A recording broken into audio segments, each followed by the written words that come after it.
ရှိခုစီရနဲ့ကြာစီလေပြမယ်သူများလက်ပြန်ရောင်းနေဆိုလို့ရှိရင်အနောက်ဘက်ကလေ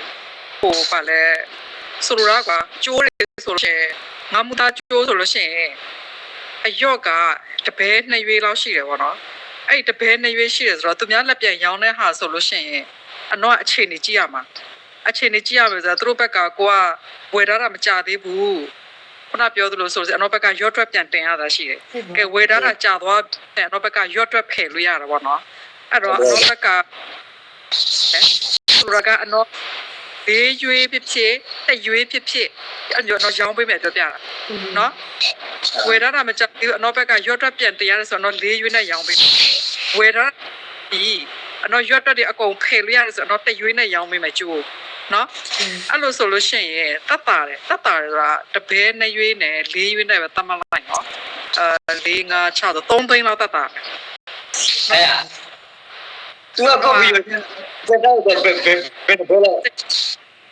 4သိန်းခွဲလောက်တတ်ပါတယ်အဲ့တော့တရားပြောပြတာကျိုးကြားတယ်လေဟုတ်ကောက်ပြီးရတဲ့ဒီချက်တော့ဘယ်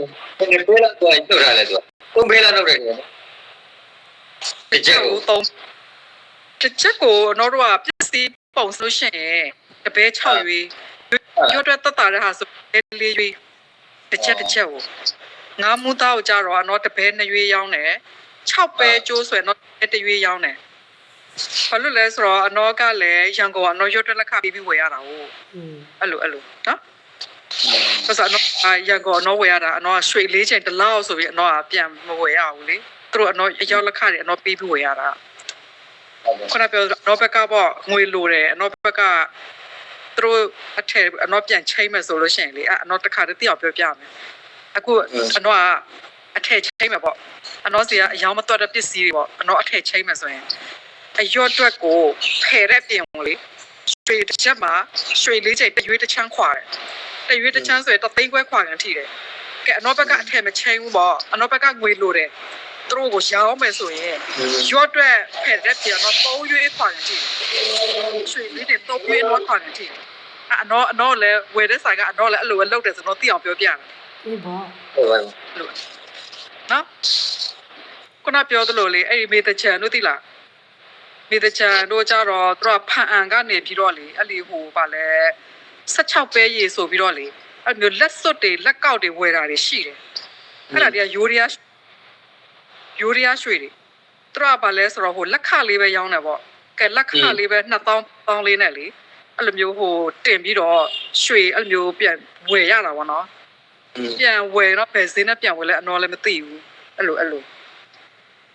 မျိုးပေါ့အဲ့လိုမျိုးအတုံးတွေအဲ့လိုမျိုးဟို16ပဲရေလက်ကောက်လက်စွပ်တွေကြတော့ထုတ်တဲ့လူနဲ့လေဓာတ်ရိုက်ကိုဖွဲ့တာပိုကောင်းတယ်ဆိုတော့အနော်တို့ကြတော့တဆင့်ပြန်ရောင်းတာဟုတ်တဆင့်ပြန်ရောင်းတော့ဟိုမှာဘယ်လိုပြောမလဲအနော်တို့နဲ့ကြတော့မကိုက်ဘူးဟုတ်ကဲ့ဒီလားကဲအခုကရွှေစုချင်တယ်ပေါ့ရွှေစုချင်တယ်တက်တာစုချင်သလားတက်တာစုချင်တယ်ဆိုလို့ရှိရင်ရွှေအတုံးလေးတွေလေသူဖြတ်ပြီးတော့ညောင်လေးဝယ်လို့ရတယ်ဆိုတော့ရွှေမုံနဲ့အတွက်ချောင်းမလို့2000 3000လေးတော့ပေးရတာပေါ့အေးအဲ့လိုမျိုးအဲ့ဒါကြတော့သူတို့နဲ့အတုံးရောင်းတဲ့လူနဲ့ဓာတ်ရိုက်ပေါ့ကွာအဲ့လိုဝယ်တာပဲကောင်းအနော်တို့ကဘာရီကနေတဆင့်ကြတော့စဉ်းစားကြည့်ငါးမူသားဆိုအနော်ဘက်က40ကျော်ရင်းလာရပြီရင်းလာရပြီးတော့အနော်လက်ခလေး1000ခွဲနဲ့ကျတော့အနော်ဘယ်လိုသက်လုပ်တော့မလဲအနော်တို့ဟုတ်တယ်လေအေးအဲ့လိုမျိုးအနော်အပောင်ပဲစားတော့မှာပေါ့အပောင်ပဲဟိုခံပြီးတော့စားတော့မှာပေါ့ဟုတ်တယ်လေတာပြီဟုတ်မလားဟုတ်တယ်အဲ့ကြောင့်ကွာအမေလေးအထက်ကျတော့ကွာဝတ်ရသေးတယ်ထဲကလေရှင်းပြပေးမယ်အခုရွှေဈေးတက်တယ်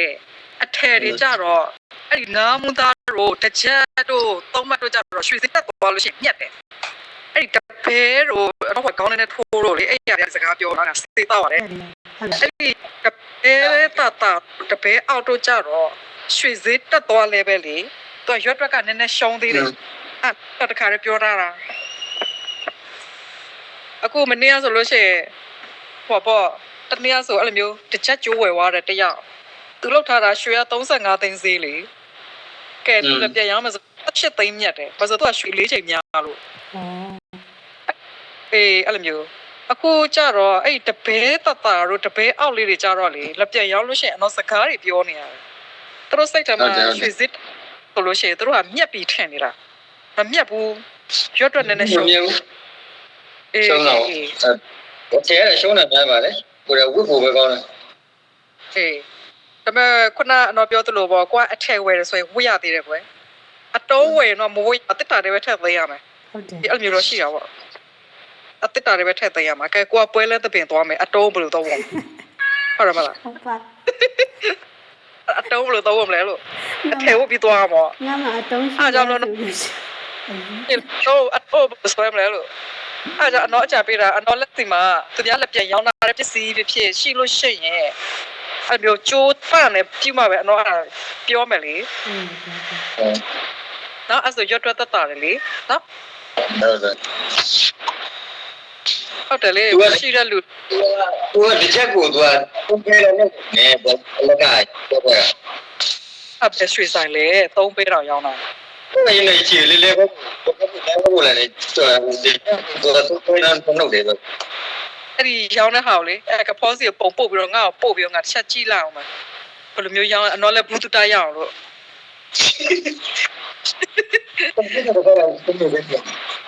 ဒါပေမဲ့အတော့ပြမယ်ပစ္စည်းတွေကလေအဲ့ဒီဟိုဘောလုံးကျိုးတွေတိလားအဲ့ဒါတွေကရွတ်ညားတယ် ဟုတ်တယ် အဲ့ဒီပစ္စည်းအခုနေတိုးကျိုးတို့အောင်ရဲလင်းကျိုးတို့အဲ့ဒါတွေကရွတ်တွက်တတ်တာတယ်အတော့အမှဒီမှာရောင်းလို့ရှိရင်အတော့တပဲငါးရွေးလောက်ပဲရောင်းတယ် အသေး အဲ့ဒီ ဟို ကိုဘောလုံးကျိုးတွေ ရိုးရိုးပဲလို့ချင်တာနေတိုးကျိုးတော့အောင်ရဲလေးကျိုးတော့ပဲကြိုက်တာအဲ့ဘောလုံးတွေဘောလဲတွေမကြိုက်ဘူး ဒီအဲ့ဒါတွေကတစ်ချက်ကျိုးရှိတယ်အဲ့ဒါတွေကတစ်ချက်ကျိုးရှိတယ်လိုချင်လို့ရှိရင်တော့ဟို ဇယံငွေချထားမယ်ရလားတကြကျိုးလေတကြကျိုးဇယံငွေချထားမယ်လို့တဝဲလို့ရလားလို့ ဟောအဲ့ဒါဆိုလို့ရှိရင်တော့ဒီလိုမျိုးပြပေးမယ်အခုပေါ့နော်အဲ့မျိုးစုမယ်ဆိုလို့ရှိရင်တော့ပြမယ်ရွှေကလေဈေးကြတာတို့ဈေးတက်တာတို့ရှိတယ်ကွာကဲအခုတော့ဟိုထားလက်ငွေ40ပေးမယ်ပေါ့ငွေ40ပေးလို့ဒီဈေးနဲ့တွက်ပြီးတော့အနော်လက်ထက်မှာအရွှေတလောက်ရှိတယ်ဆိုရင်အနော်လက်ခံထားလိုက်မယ်အရွှေလိုက်ကဲနောက်တစ်ခါအချင်းချင်းမယ်ဆိုလို့ရှိရင်ပေါက်ဈေးတိုင်းကိုကြံရွှေတွက်ပြီးတော့အနော်တွက်ပေးမယ်အဲ့လိုအနော်လုပ်ပေးလို့ရတယ်မပြောရသေးလား အဲ့တကြကျိုးကဂျိတ်ဖြုတ်လားခေါင်းစုပ်လား ကျင်းလို့ပဲ ဂျိတ်ဖြုတ်ပဲလို့ရှင်တယ်ခေါင်းစုပ်မလို့ရှင်ခေါင်းစုပ်ကအရှိကြီးကြိုက်ဂျိတ်ဖြုတ်ပဲလို့ ကျိတ်ဖြုတ်อืม အဲ့ဒါကြတော့ခဏပြောသလိုပေါ့တစ်ခါပေးပြီးနောက်တစ်လစဉ်းစားအဲ့လိုပဲလုပ်လို့ရမှာဘယ်လိုစဉ်းစားမလဲ အဲ့လိုလောမယ် အဲ့လိုပဲစဉ်းစားပါအမှန်တိုင်းပြောလို့ရှိရင်လေအဲ့တစ်ချက်ကျိုးတွေကလေအနော်တို့ကလည်းအရင်ကြီးများပြီးတော့အကျိုးများမရှိဘူးဘာလို့လဲဆိုတော့ကြံတာဟောလေးတွေအနော်တို့ကကြံတာဟိုဟာတွေကအရင်ကြီးများပြီးတော့ဟိုကရွတ်တွက်နဲ့ပေးဝယ်ရပြီနော်တို့ကလေဟိုအဲ့လောက်ကြီးမကြံဘူး အဲ့ဒီချက်တော့ဘယ်လိုလဲဟမ်ဒီချက်တော့ဘယ်လိုလဲသွားကြလဲကိုနေထားတယ် แต่ตะกะမယ်ထင်တယ်ရွတ်တွက်နဲ့တွက်80တက်ကမယ် အေးပေါ့ ဒါအဲ့15ပေးရနော်ပြရတိလားအရွတ်တွက်ကပေါ့ဘူး15ပေးရအခု83သိန်း5000ရှိတယ်ကွာဒီအရွတ်တွက်တပဲ9ရွေးလေးတွက်လိုက်တပဲ9ရွေးနဲ့သွားလို့ရှိရင်80ကျော်80အောက်သွားမယ်ဒါပေမဲ့ကွာကျိုးအသေးချိန်နဲ့ရွတ်တွက်လည်းသိမ့်မကွာဘူးလေဝယ်မဝယ်တော့ကိုကြီးဝယ်ပေါ့ဟုတ်တယ်မလား အေးလေ အဲ့ဒါဒီမှာတော်ပြောအနော်ပြောတာရော့တွက်ပေးရတာမှန်တယ်ဈေးတက်သွားလို့ရှိရင်အဲ့ဒါတွေကမြတ်တယ်အလေးချိန်များလို့အဲ့ရော့တွက်ကို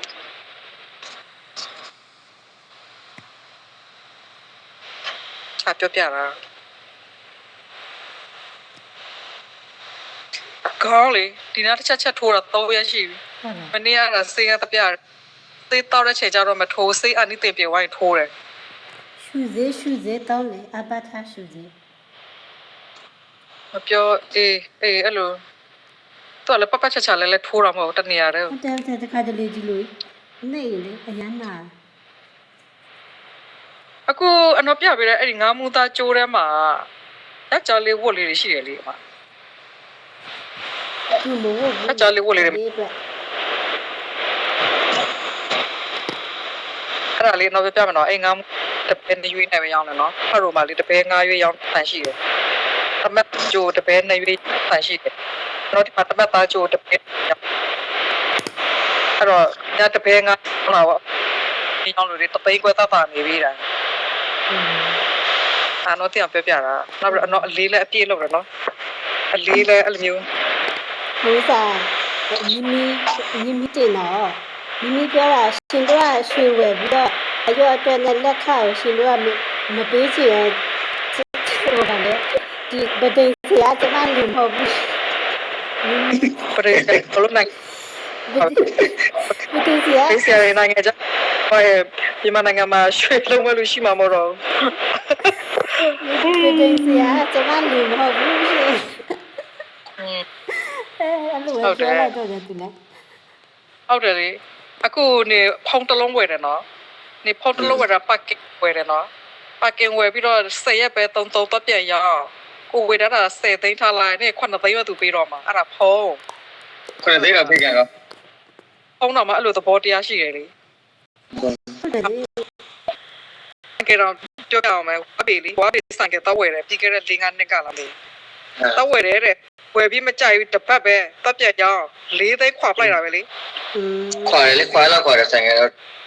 ဆိုင်ကတော့မှတစည်းကိုအစိတ်ပဲရှိတာကို4သိန်းခွာပလိုက်တာပဲနောက်ထပ်တော့မချင်းရတော့အချင်းနောက်ထပ်ခွာရင်ထိမှကြောက်လို့ပါအဲ့လို ခွာတယ်ဆိုင်ကတော့မရှိတဲ့ကောင်းပါလေဝယ်စီပြတော့စီးပလိုက်မရဘူး ရွှေကြတော့မာတယ်ရွှေနဲ့ငွေနဲ့ဆိုရွှေကြတော့ခုပါရတယ်ဆိုရင်တော့ကွာတနေရာဖတ်ထားလိုက်ရတယ်ယူရတာလွယ်တယ်ငွေအထောက်ကြတော့နေဘယ်လိုထွက်ပြေးမလဲဝေpoint ပြောပြတာနော်လက်ထမပေါ်နေပြောပြတာ တော့ဘောရဲ့ အဲ့လိုရွှေရစင်ပေါ်မှာပဲရှိတယ်နိုင်ငံရေးမကောင်းဆိုရင်ရွှေပဲနော်ဟိုတခုပါရတယ်ဆိုရွှေပဲရွှေကကန်ရလွယ်တယ်ဖတ်ထားရလွယ်တယ်ငွေရနဲ့မီးလောင်ရင်လည်းပျက်စီးနိုင်တယ်ရေဆိုရင်လည်းပျက်စီးနိုင်တယ်ပါလဲနိုင်ငံရေးမကောင်းဘူးပတ်စံနေသိမ်းမယ်ဆိုရင်လည်းငွေဆိုတာလည်းပျက်စီးနိုင်တယ်အဲကြောင့်ရွှေနဲ့ငွေနဲ့ရွှေရစင်အဲကြောင့်တော့ပြောပြတာ ဒီမှာဝယ်ဒီမှာဝယ်လာလားဒီကတံပိုးရတယ်ကြကြလေးစုပ်လေး အေးအဲ့လက်ထမငွေပေါ်ရင်တော့ပြောပြတာပါအဲ့ဒါရွှေစုတာမမားဘူးဆိုတာတော့ပြောပြတာ ငွေမပေါ်လို့ရတလားလေး စပလိုကအခဲဥပလဲ ယူ ရေခိတယ်မှာဘူးကလား အဲ့ဒီနော်ပတာသူ့မောင်အငယ်ဆုံးနဲ့အဆက်အသွယ်ရှိလား နော်ဝိဒါ sorry နော်ပတာအဖေရဲ့မောင်ဆုံးနဲ့လည်းအဆက်အသွယ်ရှိလား မသိ ဒီဝဲဒီဝဲ မရှိဘူးလား မရှိတော့တယ်နော်သူညီကိုရကြဆက်တယ်ပါဘူး အတေဦးမှာကလမတောင်ချေမှာသူဆန်လေကြည့်ပြီးမဲ့လူမရှိဆိုရင်တပြန်ခေါ်လာတယ်လေသူညီငယ်နဲ့အဆက်အသွယ်မရှိတာ၄လလောက်ရှိပြီရဲ့အားကြောင့်အဆက်အသွယ်ရှိတာအေးလေမရှိဘူးနော် မသိဘူးလား အဲ့တော့အဲ့ဒါလာတော့သူတို့သားဖာလှိုင်းပွဲသွားမယ်ဆိုတော့ငါတို့သားမင်းရောက်လိုက်သွားသေးတယ် တော့ရအဲ့ကလမတောင်ချီတော့မရအောင်လေငါတို့လှိုင်းပွဲမှာပဲလို့မျိုးစင်တော့ပြန်ခေါ်တော့ ဘာစတဲ့ခေါ်လာလား ဒီလေချိမလူမရှိဘူးအဆက်တော့မရှိဘူးနော် မရှိဘူးကျွန်တော်လည်း အေးဟုတ်ပြီအဲ့ဆိုလို့ရှိရင်ရွှေစုမယ်ဆိုလို့ရှိရင်နောက်တစ်မှာဒုံးရှိရတော့ဆက်သွယ်ပေးမယ်နော်ယူတတ်တာလေဟုတ်ပြီလား ဟုတ်ကဲ့ ဒါလို့ဆိုအဲ့ဒီ cross နဲ့အဲ့ဒီဟိုနဲ့ကို